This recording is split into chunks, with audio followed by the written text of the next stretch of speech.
If you still have trouble drawing hands, I'm going to run you through some tips on how to draw hands. And we're going to go through a 5 minute hand gesture drawing while I give you a little bit of some of the problem solving things that I do in order to draw hands like this.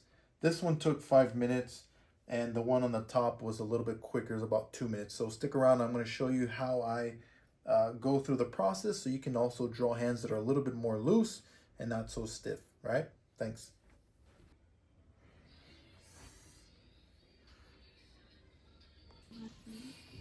Okay, so I put up the reference video, the reference photo rather, of the hands. And what I try to do is get the overall shape of where I see the hands. And I am eyeballing where each uh, point of the hands are and where they would be on the board, kind of like a composition. And as you can see, it's an envelope method, very loose envelope method to get in, block in the shapes of the hand. And I want to say, I apologize for the drawing of the hand on the other side of the sheet of paper. So I had a lot of drawings due that week, probably about 50 drawings. So saving paper, I didn't want to go out and buy another block for these gestures. All right, so as you can see, I'm getting just basically the overall uh, form of the thumb and how it measures to the top where the pointer or index finger is. And what I do is I'll use my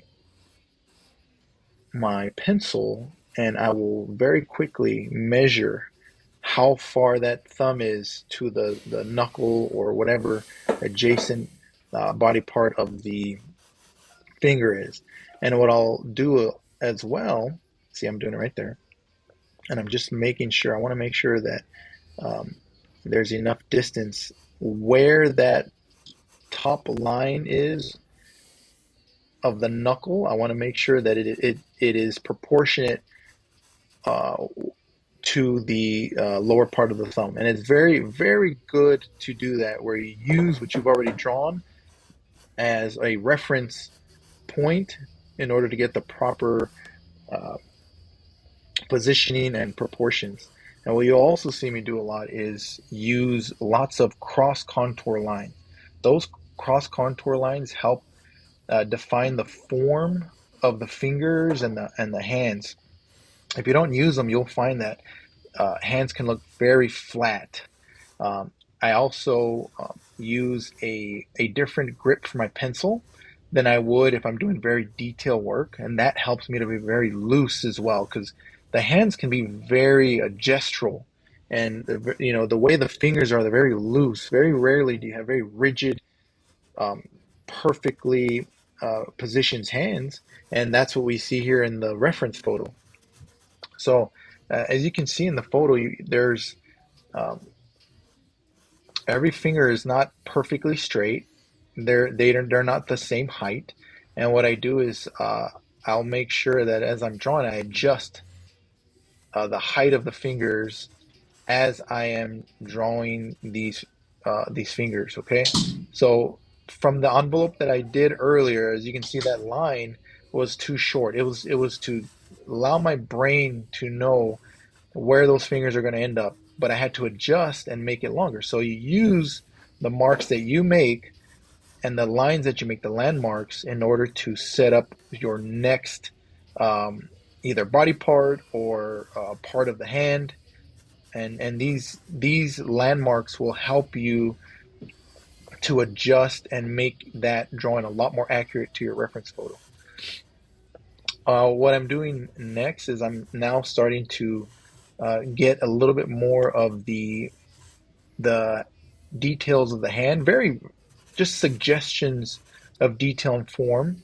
I'll even add a little bit of um, value. Sometimes you can draw via just value. Sometimes you gotta have to use your contour lines.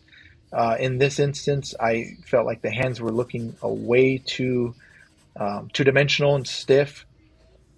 So I needed to add in value, and I only had so many more um, seconds left, so I wanted to add them quick. And that's the whole point. The whole point is to do these exercises very quickly. You're meant to do many, many, many of them, so you get repetitions, and you can then understand what the form of the hand is, and it starts registering in your mind. So the next time you're drawing hands, you're creating a character or concept design.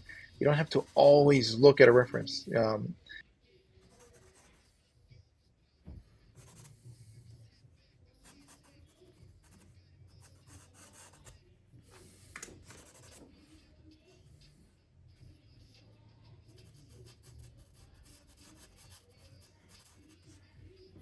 All right, I hope you enjoyed the video. Hopefully it was very helpful to you and informative.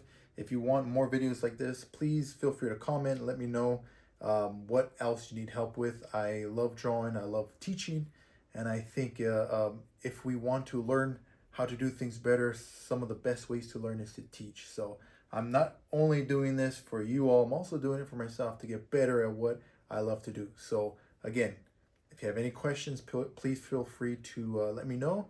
God bless you and keep creating.